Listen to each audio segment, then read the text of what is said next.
Hello everybody. Last લેક્ચરોમાં આપણે જે chapter number 4 ગતિમાન વીજભારો અને ચુંબકત્વના ટોપિકો ઉપર આધારિત કન્સેપ્શનલ થિયરિટિકલ દાખલાઓની ચર્ચા કરી. આજે આપણે આ જે ચેપ્ટર છે એ ચેપ્ટરની થિયરીઓની ચર્ચા કરીશું. સૌપ્રથમ આપણે ઓસ્ટ્રેડના વિધાનને યાદ કરી લઈએ તો ઓસ્ટ્રેડનું જે અવલોકન હતું કે કોઈ ગતિમાન વીજભારો હોય અથવા તો વાહકમાંથી જો વિદ્યુત પ્રવાહ પસાર થતો હોય તો એના આસપાસના વિસ્તારમાં એક ચુંબકીય ક્ષેત્ર ઉત્પન્ન થાય છે.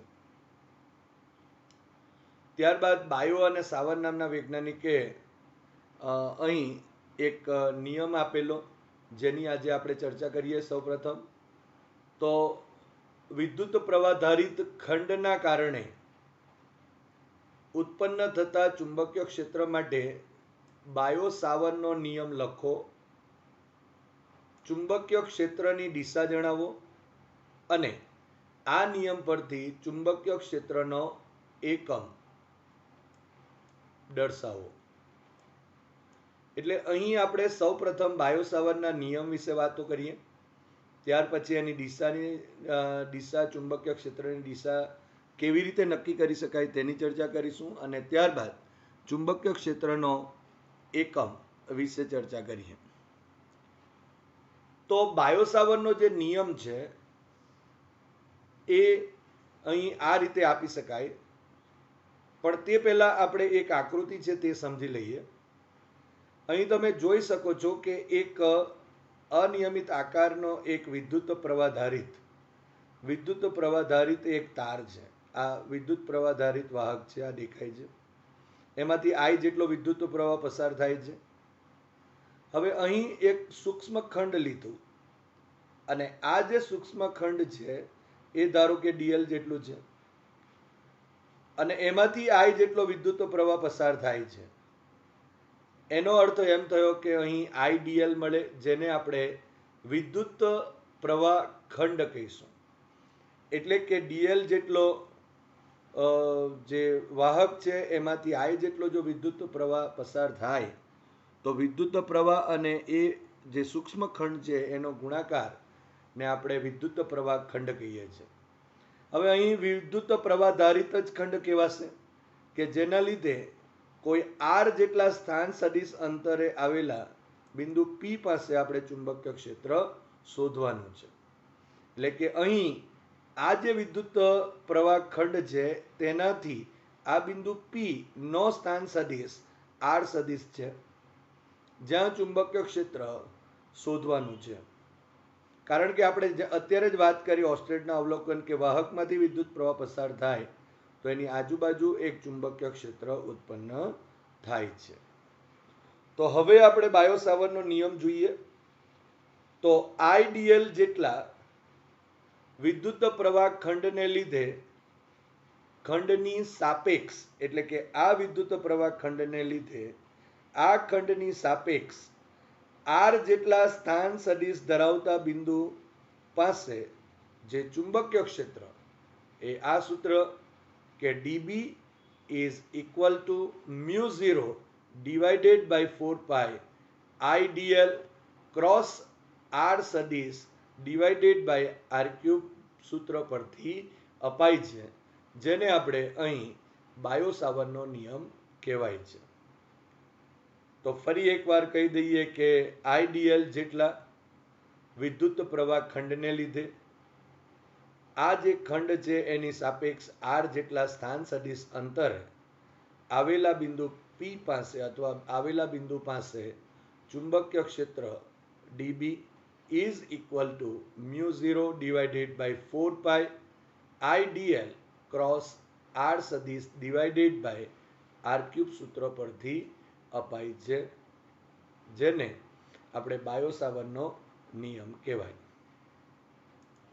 હવે આ જે બાયો સાવરનો નિયમ છે એ નિયમની સમજૂતી જોઈએ.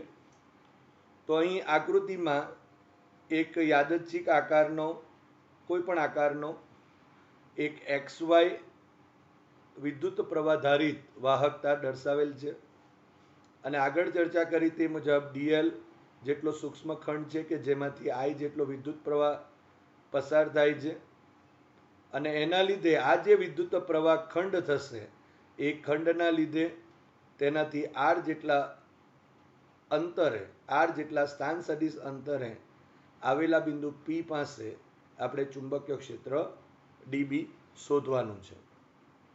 તો આ જે ચુંબકીય ક્ષેત્ર છે, સૌપ્રથમ જો આપણે કહીએ તો વાહકમાંથી જે પસાર થતો વિદ્યુત પ્રવાહ છે એ વિદ્યુત પ્રવાહ I ના સમપ્રમાણમાં હોય છે. સૌપ્રથમ આપણે જો કહેવું હોય માટે dB is proportional to I થશે. ત્યારબાદ જે સૂક્ષ્મ ખંડ છે dl, એટલે કે આ ચુંબકીય ક્ષેત્ર એ આ સૂક્ષ્મ ખંડની લંબાઈ જે dl છે એના પણ સમપ્રમાણમાં હશે માટે dB is proportional to dl થશે. હવે તમે જોઈ શકો છો કે અહીં જે dl છે તે અને અહીં r જે છે તે એ બેની વચ્ચે એક ખૂણો પડે છે જે થીટા છે. એનો અર્થ એમ થયો કે આ ચુંબકીય ક્ષેત્ર એ ખૂણા પર બી આધારિત છે અને તેથી ચુંબકીય ક્ષેત્ર સાઇન થીટાના પણ સમપ્રમાણમાં છે એમ કહી શકાય. અને ચોથી વાત જો આપણે કહીએ તો એમ કહી શકાય કે આ જે વિદ્યુત પ્રવાહ ખંડ છે એના લીધે આ બિંદુ P પાસે ઉદ્ભવતું જે ચુંબકીય ક્ષેત્ર એ dB એ અહીં જે સ્થાન સદિશ r છે એના વર્ગના વ્યસ્ત પ્રમાણમાં હશે. તો આમ આ જે ચાર બાબતો છે એ ચાર બાબતો પરથી આપણે અહીં જે બાયો-સાવર્ટના નિયમની સમજૂતી લઈએ.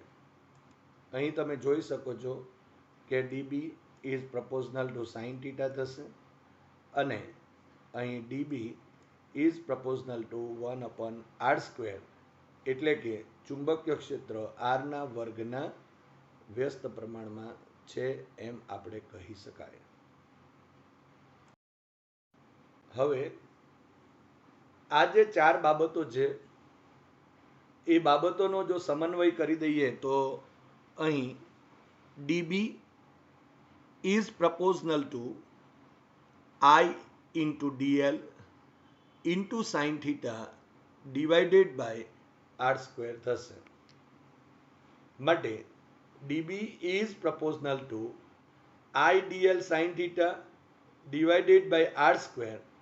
હવે અંશ અને છેદમાં r વડે જો આપણે અહીં ગુણી અને અહીંયા ભાગી દઈએ તો આનું આ જ પદ મળશે માટે dB is proportional to I dl r sin theta divided by r³ જેટલું થશે.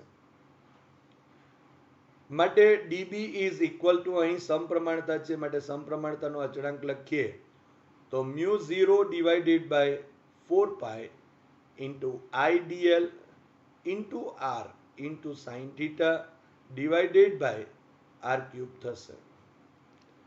હવે અહીં જે dl છે અને r છે તો dl r sin theta એટલે આપણે અહીં dl ક્રોસ r લખી શકાશે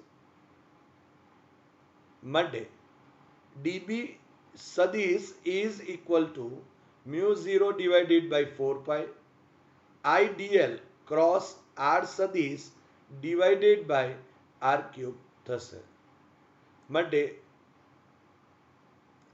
અહીં આ જે સમીકરણ મળે છે એ સમીકરણ 1 એ બાયો-સાવર્ટનો નિયમ દર્શાવે છે.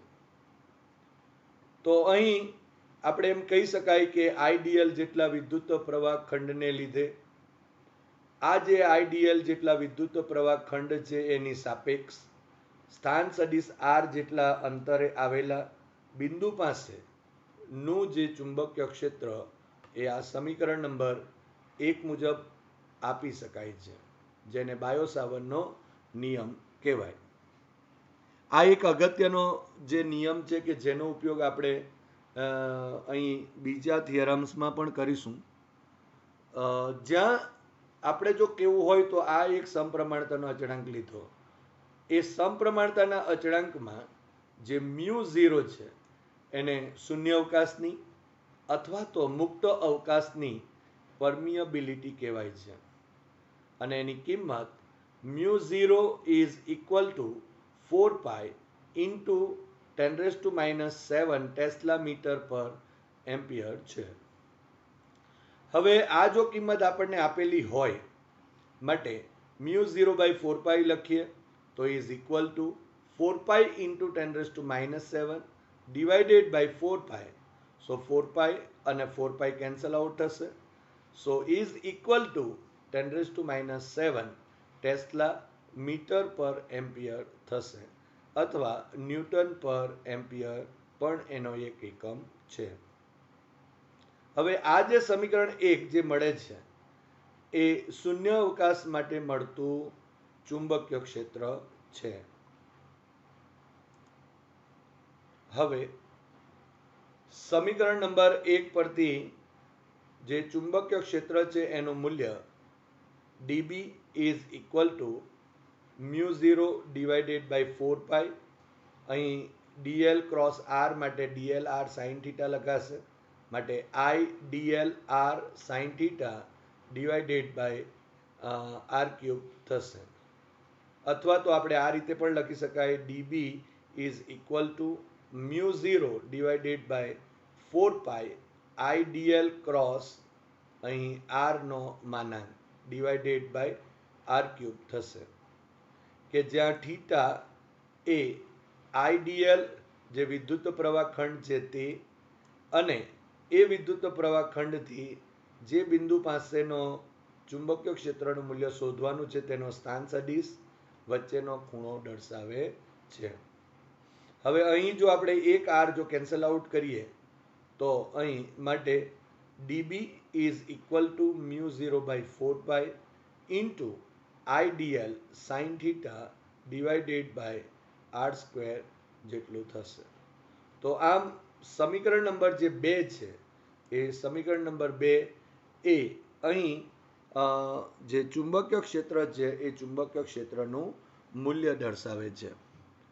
હવે જો ધારો કે આપણે આ જે ચુંબકીય ક્ષેત્ર dB છે એનું જો દિશા શોધવી હોય તો જમણા હાથના સ્ક્રૂના નિયમ મુજબ જો આપણે dBની દિશા વિચારીએ તો એ IDL અને r થી બનતા સમતલને લંબ રૂપે હશે અને અંદરની તરફ મળે છે જેને બિંદુ P પાસે આપણે ક્રોસ કરીને દર્શાવેલ છે જે આપણે આકૃતિમાં દર્શાવેલ છે. હવે આ જે દિશા આપણે અંદરની તરફ જે નક્કી કરેલ છે એ કેવી રીતે થાય છે તેની એક નોંધ લઈ લઈએ.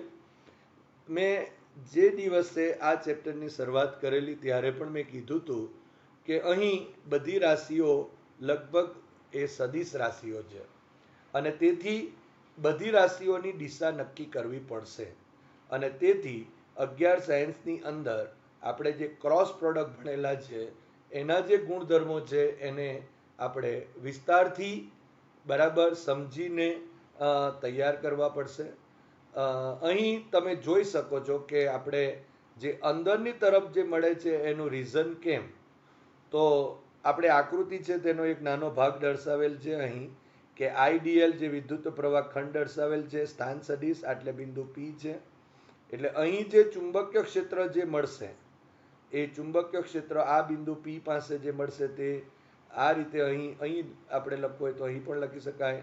આ રીતે ચોકડી કરીને રાઉન્ડ કરી શકીએ અહીં તો આ રીતે મળશે. તો એ કેવી રીતે તો આપણે અત્યારે કીધું કે IDL અને r થી બનતા સમતલને લંબ રૂપે હોવું જોઈએ પણ કેવી રીતે મળે છે તેની એકવાર નોંધ લઈ લઈએ. તો જો જમણા હાથમાં આપણે સ્ક્રૂ લઈએ અને જો IDL અને r થી બનતા સમતલને એટલે કે આ IDL અને r થી બનતા સમતલને આપણે લંબ એટલે આ જે આપણા પાસે પૃષ્ઠ છે એને લંબ જો સ્ક્રૂ મૂકીએ અને જો IDL થી r તરફ અહીં દેખાય છે તીર મારેલ છે IDL થી r તરફનું જો ભ્રમણ આપીએ તો સ્ક્રૂ જે દિશામાં ગતિ કરે, એટલે કે અહીં જો સ્ક્રૂ મૂકી દઈએ તો સ્ક્રૂ અંદરની તરફ ગતિ કરશે, એટલે કે જે સ્ક્રૂ જે દિશામાં ગતિ કરે તે આઈડીએલ ક્રોસ આર, એટલે કે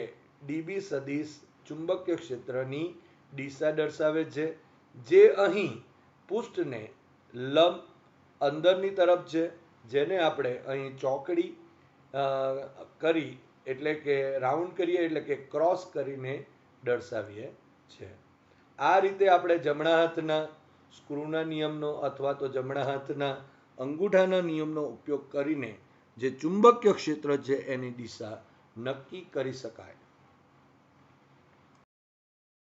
હવે બાયો સાવરના નિયમ પરથી આપણે ચુંબકીય ક્ષેત્રનો જે એસઆઈ એકમ છે એ એસઆઈ એકમની ચર્ચા કરીએ. હવે બાયો સાવરના નિયમ મુજબ સમીકરણ નંબર 2 પરથી આપણે આ સૂત્ર લખી શકીએ, dB is equal to μ0 divided by 4 into IDL sin theta divided by R square થશે, જે સમીકરણ નંબર 2 છે. માટે જો ડીબી નો એકમ લખીએ તો ડીબી નો એકમ ઇઝ ઇક્વલ ટુ અહીં μ0 નો એકમ tesla into metre per ampere છે, અને ઇન્ટુ અહીં વિદ્યુત પ્રવાહનો એકમ એમ્પિયર, ડીએલ સૂક્ષ્મ લંબાઈ સૂક્ષ્મખંડ એટલે કે લંબાઈ હોવાથી મીટર, અને અહીં અંતર એટલે કે સ્થાન સદિશ નો મૂલ્ય અંતરનો વર્ગ અને એટલા માટે મીટર સ્ક્વેર થશે. અહીં સાઇન થીટા પરિમાણ રહિત થશે માટે એનો એકમ નહીં હોય. માટે અહીં ડીબી નો એકમ જો લખવો હોય તો tesla into metre per ampere into ampere into metre per metre square. હવે અંશમાં પણ મીટર સ્ક્વેર છે અને નીચે પણ મીટર છેદમાં છે માટે કેન્સલ આઉટ થશે. અહીં એમ્પિયર કેન્સલ આઉટ થશે અને તેથી ડીબી નો જો એકમ લખીએ તો તે ટી એટલે કે ટેસ્લા રહેશે. હવે જો ધારો કે આપણે એમ્પિયર આ વિદ્યુત પ્રવાહ છે તે 1 એમ્પિયર જેટલો લઈ લઈએ, જો ડીએલ છે તેને જો આપણે 1 મીટર લઈ લઈએ, આર ઇઝ ઇક્વલ ટુ ને પણ 1 મીટર લઈ લઈશું, અને જો થીટા ઇઝ ઇક્વલ ટુ 90 હોય તો અહીં આપણે જે સમીકરણ નંબર 2 છે એ સમીકરણ 2 માં જો આ કિંમતો મૂકી દઈએ તો dB is equal to μ0 divided by 4 આઈની કિંમત 1, ડીએલની કિંમત 1, સાઇન 90 ડિગ્રી થશે જેની કિંમત પણ 1 જ થશે, અને ડિવાઇડેડ બાય 1 સ્ક્વેર એટલે કે આરનો વર્ગ એટલે 1 સ્ક્વેર થશે. માટે D B is equal to μ0 by 4 is equal to μ0 ની કિંમત એટલે કે 4 ઇન્ટુ 10⁻⁷ ડિવાઇડેડ બાય 4 થશે, અને સાઇન 90 ઇઝ ઇક્વલ ટુ 1 થશે. માટે અહીં 4 અને 4 કેન્સલ આઉટ થયા. માટે D B is equal to 10⁻⁷ tesla જેટલું થશે. હવે જો આપણે 1 ટેસ્લા લખવું હોય માટે 1 ટેસ્લા ઇઝ ઇક્વલ ટુ આ ડીબીની નીચે છેદમાં 10⁻⁷ થવાના, માટે 1 tesla is equal two 10⁷ dB જેટલું થશે. આમ 1 tesla is equal two 10⁷ dB એટલે કે 1 ટેસ્લા ચુંબકીય ક્ષેત્ર એ 1 એમ્પિયર વિદ્યુત પ્રવાહધારી તારથી 1 મીટર જેટલા લંબ અંતરે જે ઉત્પન્ન થતું જે ચુંબકીય ક્ષેત્ર જે હોય એના કરતા 10⁷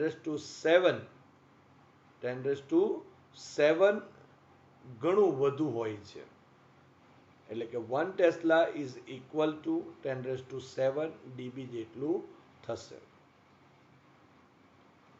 હવે આ જે બાયોસાવરની આપણે ચર્ચા કરી એના અગત્યના ખાસ કિસ્સાઓની ચર્ચાઓ પણ આપણે કરી લઈએ. માટે ખાસ કિસ્સાઓ ચર્ચામાં લઈએ.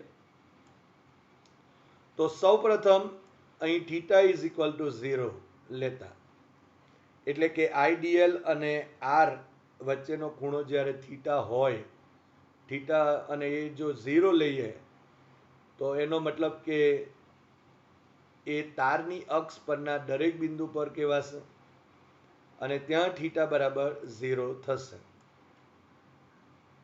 તો સમીકરણ નંબર આપણે જે 2 લીધું અત્યારે, એમાં જો આ કિંમતો મૂકી દઈએ તો ડીબી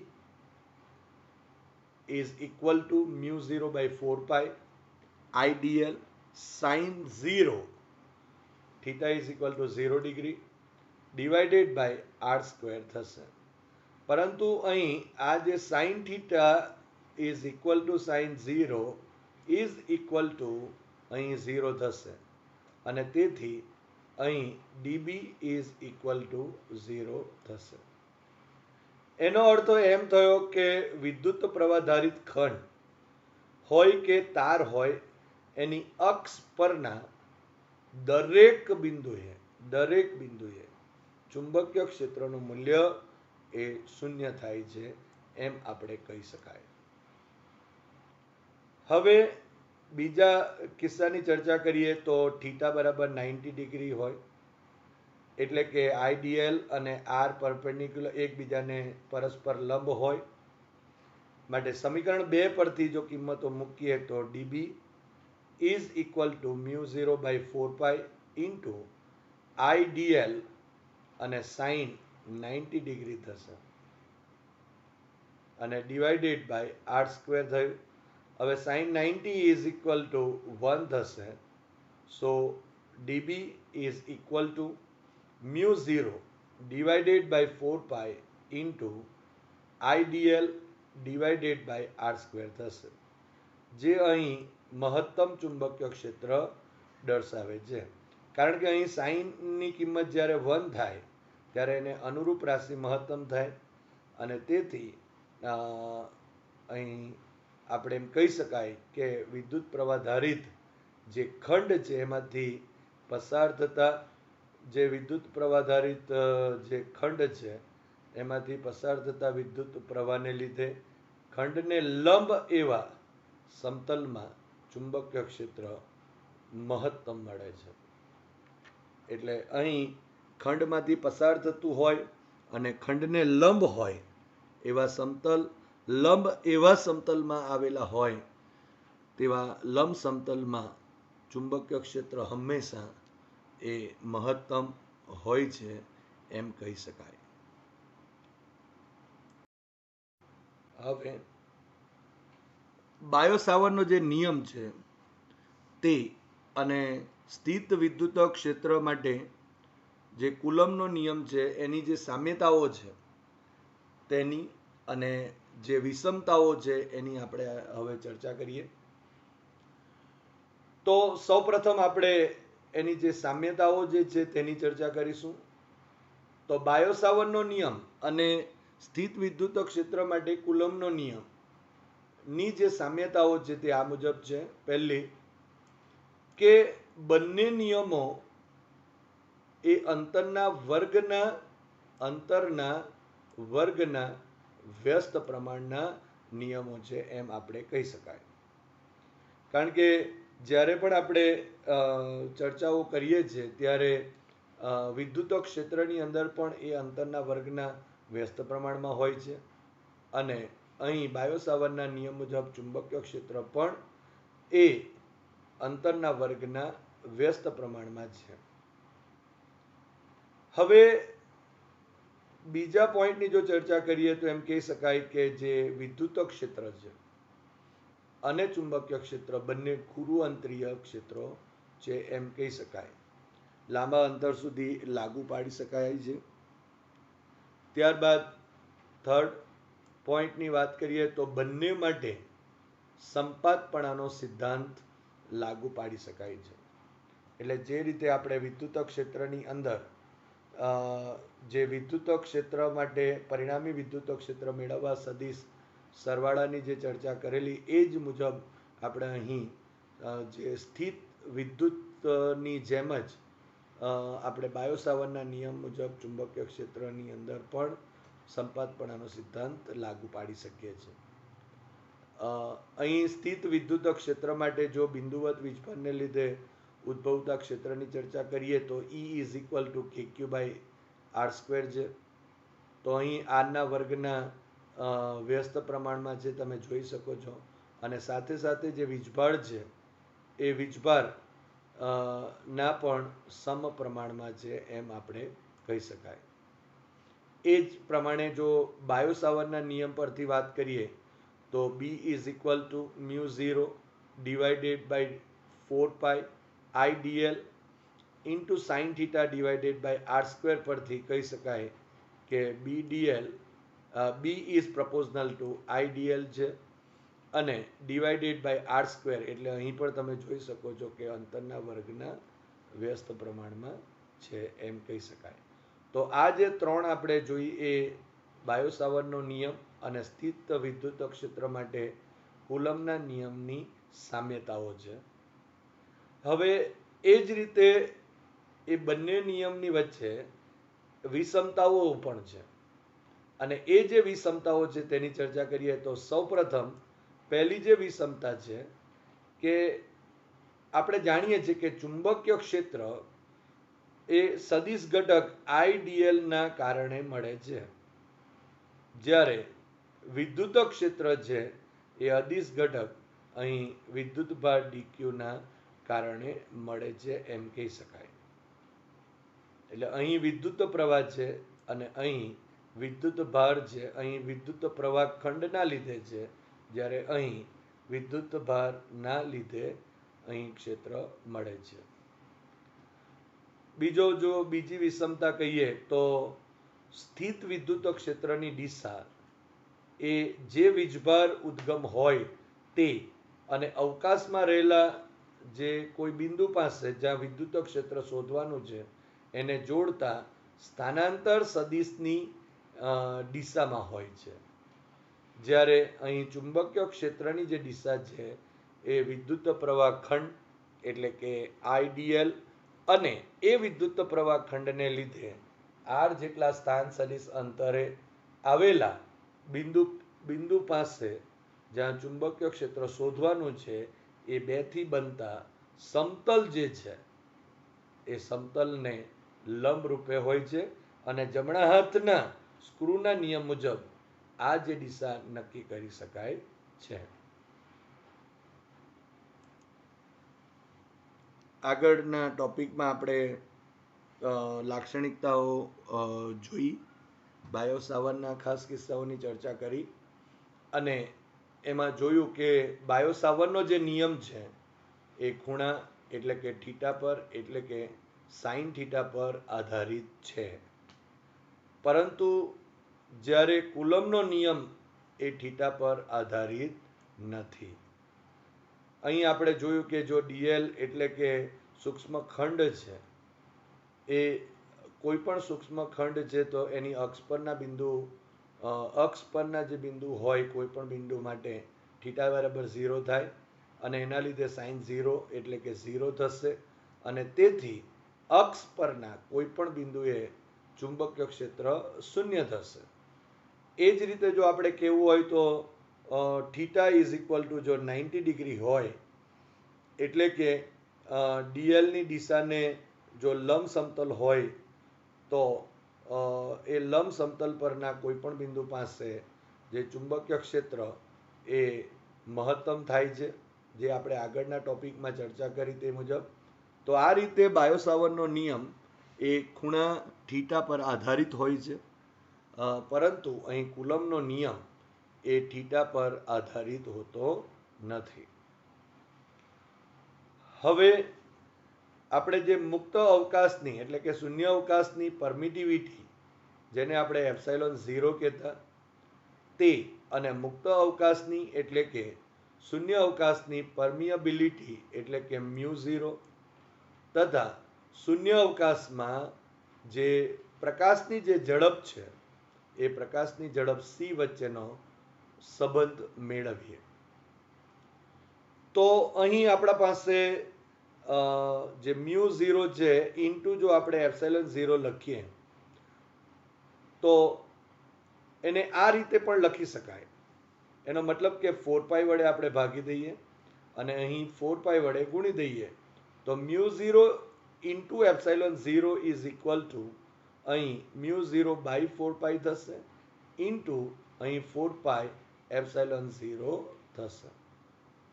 સૌપ્રથમ અહીં આપણે જાણીએ છીએ તે મુજબ 1/4 એપ્સિલોન 0 ઇઝ ઇક્વલ ટુ અહીં કે સ્થિત વિદ્યુત માટે આપણે k is equal to 9 × 10⁹ newton into metre square per coulomb square છે. જ્યારે અહીં mu 0 divided by 4 is equal to 10⁻7 tesla into metre per ampere છે. કારણ કે અહીં mu 0 is equal to 4 into 10⁻7 થશે ટેસ્લા મીટર પર એમ્પિયર માટે 4 cancel થાય તો 10⁻7 અહીં ટેસ્લા મીટર પર એમ્પિયર થશે.